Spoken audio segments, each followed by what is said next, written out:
అందరికీ నమస్కారం. నిన్న జగన్మోహన్ రెడ్డి గారు 2024 ఎన్నికలకు వైఎస్ఆర్ కాంగ్రెస్ పార్టీ మేనిఫెస్టోని ప్రకటించారు.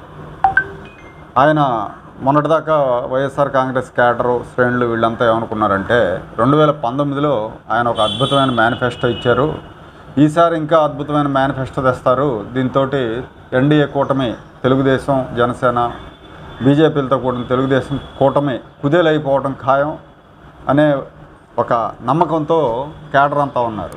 కానీ నిన్న మేనిఫెస్టో చూసిన తర్వాత ఒకసారిగా అందరు నిరాశపడిపోయారు. ఇప్పుడు చాలామంది అసలు ఇక అంటే వైసీపీ నాయకులే అంతర్గత సంభాషణలో మన గాలి తీసేసాడు, ఇక రేపు పొద్దున గెలుపు ఎంతవరకు గెలుస్తామో, చంద్రబాబు అవతలేమో సూపర్ 6 అనే మేనిఫెస్టోతో వచ్చేసారు, కొట్టేశారు మొత్తం. కానీ జగన్మోహన్ రెడ్డి గారు చూస్తే ఈ మేనిఫెస్టో ద్వారా తుస్సుమనిపించారని చెప్పే అనే వ్యాఖ్యలు వైఎస్ఆర్ కాంగ్రెస్ శ్రేణుల్లో వినిపిస్తూ ఉన్నాయి. ముఖ్యంగా ఆ పార్టీ ఎమ్మెల్యే అభ్యర్థులు అయితే ఇదేంటి ఇలా చేశారు, ఇంత పేలవమైన మేనిఫెస్టో ఇచ్చారు జగన్మోహన్ రెడ్డి, మేము ఎక్స్పెక్ట్ చేయలేదు అని చెప్పి మాట్లాడుతున్నారు.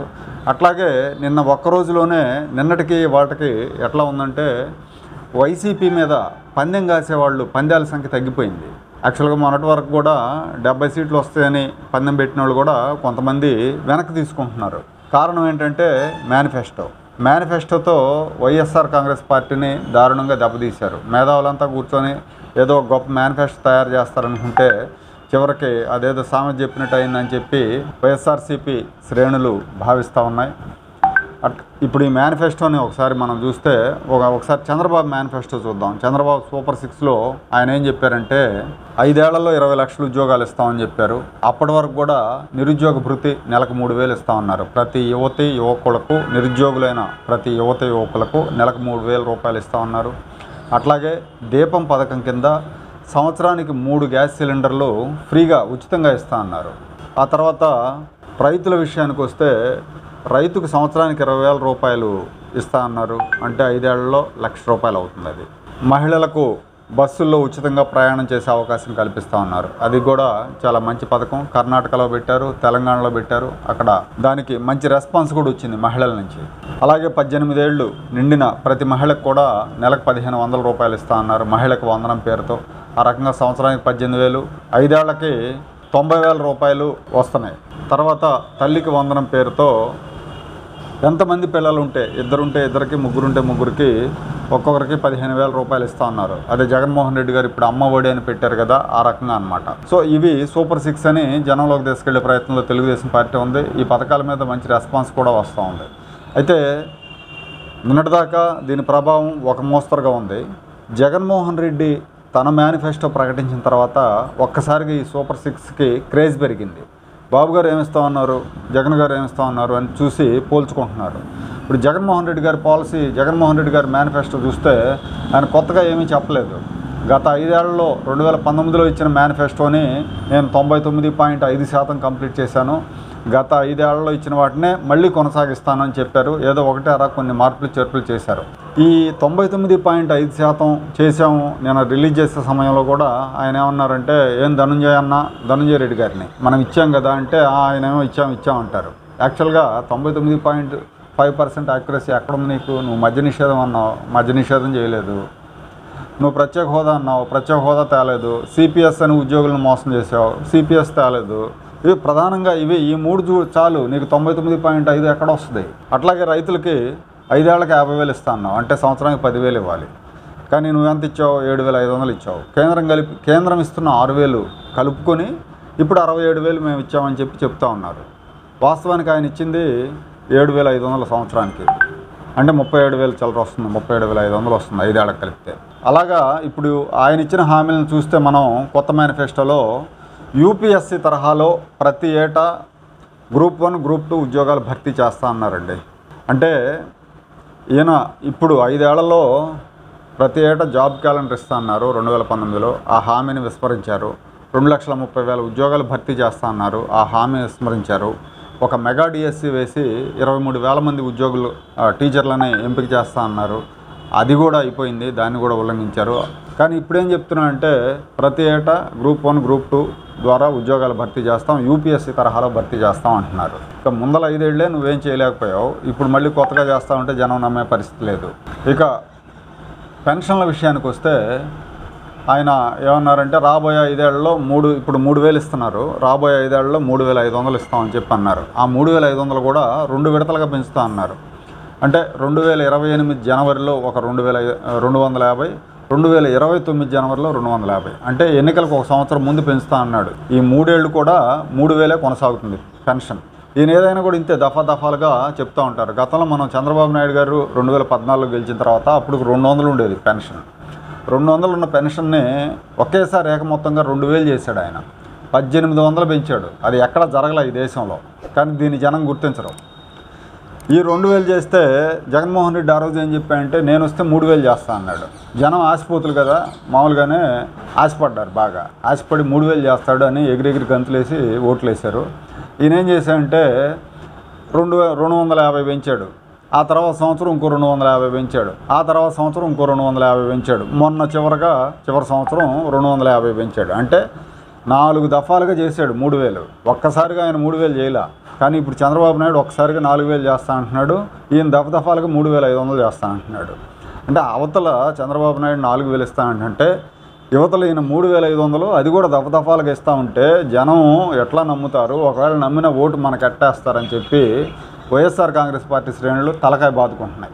ఇక అమ్మఒడి విషయానికి కూడా అంతే. అమ్మఒడి ఇస్తా అన్నారు అందరికీ, కానీ చివరికి ఒక బిడ్డకే అమ్మఒడి అన్నారు. 2 పిల్లలు ఉంటే ఒకరికే వర్తిస్తుంది అన్నారు. అందులో కూడా 15,000 అన్నారు, ఒక 2,000 కట్ చేసి 13,000 ఇచ్చారు. ఇప్పుడు 17,000 ఇస్తాను, ఒక 2,000 స్కూల్ అభివృద్ధికి కోసం 2,000ను 1,500 తల్లుల ఖాతాలోకి వేస్తానని చెప్తా ఉన్నారు. ఇది కూడా నమ్మశక్యంగా లేదు. ఎందుకంటే ఆయన చివరికి ఎంత ఇస్తారో ఏంటో అని. అవతల చంద్రబాబు చూస్తే ఎంతమంది పిల్లలు ఉంటే అంతమందికి 15,000 ఇస్తానని చెప్తా ఉన్నారు. కంపారిజన్ వస్తుంది ఇక్కడ. ఇది కాకుండా ఒక కీలకమైనది ఏంటంటే మేనిఫెస్టోలో పోలవరం ప్రాజెక్టును పూర్తి చేస్తూ ఉన్నారండి ఈయన. 5 ఏళ్లలో, వచ్చే 5 ఏళ్లలో పోలవరం ప్రాజెక్టుని శరవేగంగా జరుగుతున్న ప్రాజెక్టుని ఈయన అధికారంలో వచ్చే సమయానికి పోలవరం 67.5% పూర్తయింది. ఈయన వచ్చిన తర్వాత ఈ 5 ఏళ్లలో 71.2%, అంటే కేవలం 4%. 4% కంటే ఇంకొంచెం తక్కువే ఈ 5 ఏళ్లలో ఆయన పురోగతి. అది చంద్రబాబు హయాంలో శరవేగంగా జరిగిన ప్రాజెక్ట్ నిర్మాణాన్ని ఇతను వచ్చాక కాంట్రాక్టర్ను మార్చేసి దాన్ని కుదేలయ్యేలాగా చేసి ఇవాళ 5 ఏళ్లలో నేను పోలవరం పూర్తి చేస్తానని చెప్పి ఈయన మేనిఫెస్టోలో పెడితే జనం ఎట్లా నమ్ముతారు? మనం గతంలో చూసాం. ఆయన తొడలు కొట్టాడు, మీసాలు తిప్పాడు అనిల్ కుమార్ యాదవ్ అనే ఇరిగేషన్ మంత్రి. నేను 2020 డిసెంబర్లోకి పూర్తి చేస్తా, 2021 డిసెంబర్లోకి పూర్తి చేస్తా అని చెప్పి ఆయన మీసాలు తిప్పి తొడగొట్టాడు అసెంబ్లీలో. చివరికి పత్తా లేకుండా పోయాడు, ఎటుపోయాడు. ఆ తర్వాత వచ్చిన ఆయనకి అసలు పోలవరం గురించి తెలుసుకోవాల్సిన అవసరం ఏంటి, ఇరిగేషన్ మంత్రి అయితే తెలుసుకోవాలా అని ఆయన తనదైన ధోరణిలో తనదైన శైలిలో ఆయనకి ఒక విషయం ఉంటుంది. ఆ విషయం మీద తప్పితే ఇక వేరే విషయాల మీద వేటి మీద కూడా ఆయనకి ఇంట్రెస్ట్ ఉండదు. ఆయన అటువైపు దృష్టి కూడా పెట్టాడు అనమాట. సో పోలవరం కదా అది. పోలవరం నువ్వు 5 ఏళ్లలో పూర్తి చేస్తా అంటే జనం నమ్మరు. అట్లాగే వెలుగొండ గురించి, వెలుగొండ 2వ సొరంగం, తర్వాత అవుకు 2వ టన్నులు, వీటి గురించి కూడా డిస్కస్ చేశారు. ఇవన్నీ మేమే పూర్తి చేసామని చెప్పారు. అది కూడా పూర్తిగా అభూత కల్పన, అబద్ధం. ఏదో చివరిలో 80%, 85% పూర్తయిన పనుల్ని చివరి 10-15% పూర్తి చేసి రాళ్ళు వేసుకోవటం, రాళ్ల మీద పేర్లు పెట్టుకోవటం వీళ్ళకి అలవాటు అయిపోయింది. తర్వాత ఆక్వా రైతులకి యూనిట్కి ₹1.5కే కరెంట్ ఇచ్చామని చెప్పారండి.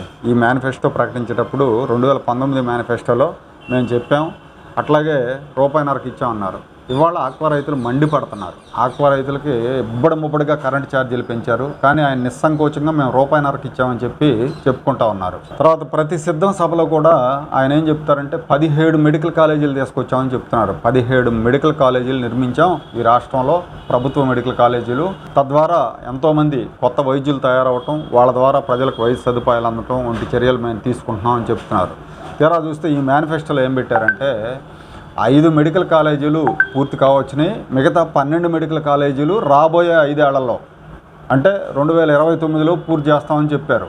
ఈయనేమో సిగ్గు లేకుండా సిద్ధం సభలో మేము 17 మెడికల్ కాలేజీలు కట్టేసామని చెప్తున్నాడు. జనాన్ని నమ్మించాలని చూస్తున్నాడు. జనం వెరిబాగులోళ్ళు అనుకుంటున్నాడు. ఇక మౌలిక సదుపాయాలు ఊసేలేదు. రాష్ట్రంలో రోడ్లు అధ్వానంగా తయారైనాయి. చాలా చోట్ల నీటి సరఫరా కూడా సరిగ్గా జరగట్లేదు, మంచినీటి సరఫరా. వీటి గురించి ఎక్కడ ఊసేలేదు. రోడ్లు బాగు చేస్తామని కానీ ఏమీ లేదు. వాహన మిత్ర పథకాన్ని టిప్పర్ డ్రైవర్లకు కూడా మేము అమలుపరుస్తామని చెప్పారు. కానీ ఇప్పుడు పక్క రాష్ట్రాలతో పోలిస్తే డీజిల్ ధరలు ఎక్కువ, ఇక్కడ రోడ్లు బాగుండవు, రిపేర్లు స్పేర్ పార్ట్లు వేయించుకోవడం ద్వారా అదనపు భారం పడుతుందని చెప్పి ఆటో డ్రైవర్లు ఇప్పటికే వాపోతున్నారు. నువ్వు వద్దు, నీ వాహనమిత్ర వద్దు అనే పరిస్థితి వచ్చేసిందనమాట. ఇంకో కీలకమైన విషయం ఏంటంటే అమూల్ డైరీని తీసుకురావడం ద్వారా ఈ రాష్ట్రంలోకి పాడి రైతులకి ఎంతో మేలు చేశాం. ఒక్కో రైతుకి లీటర్కి 10 రూపాయల నుంచి 20 రూపాయలు అదనంగా ధర వచ్చేలాగా మేము చర్యలు తీసుకున్నామని చెప్పారండి. ఇది మరీ అభూత కల్పన. మరి ఒకవేళ ఇందులో నిజమంతా అబద్ధంతో మన ధూళిపాళ్ళ నరేంద్ర కుమార్ గారు ఉన్నారు, ఆయన సంఘం డైరీ చైర్మన్ ఉన్నారు కాబట్టి ఆయన అడిగితే తెలుస్తుంది ఈయన ఎంత పెంచాడో, ఈయన అమూల్ తీసుకురావడం వల్ల పాడి రైతుల జీవితాల్లో ఎంత మార్పులు వచ్చినాయో ఏంటో అనేది మనం స్వయంగా పాల కేంద్రాలకు వెళ్ళి అక్కడ పాలు పోసే రైతులను అడిగితే తెలుస్తుంది. ఇట్లా అంటే ఇవి కొన్ని పాయింట్లే ఆయన నేను రిలీజ్ చేసిన మేనిఫెస్టోలో. ఆ మేనిఫెస్టో చూస్తే అన్ని అభూత కల్పనలో అబద్ధాలే. అంటే 2019-24 మధ్యలో మేము అన్నీ చేసాం, అదే తరహాలో చేస్తామని చెప్పారు కానీ కొత్తవేం లేవు. దీంతో జగన్మోహన్ రెడ్డి ఏదో చేస్తాడు, క్లాస్ వారు ఇది పేదలకి పెత్తందారులకి నేను పేదల పక్షాన ఉన్నాను అని చెప్పుకుంటూ వస్తున్నాడు కాబట్టి పేదల కోసం ఏదో అద్భుతాలు ప్రకటిస్తారని చెప్పి అందరూ ఊహించారు. అలా ఊహించిన వాళ్ళందరూ కూడా నిరాశపడ్డారు.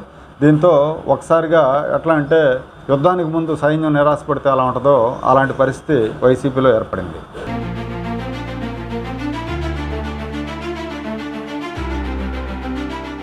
Like, share and subscribe to Rajaniti channel.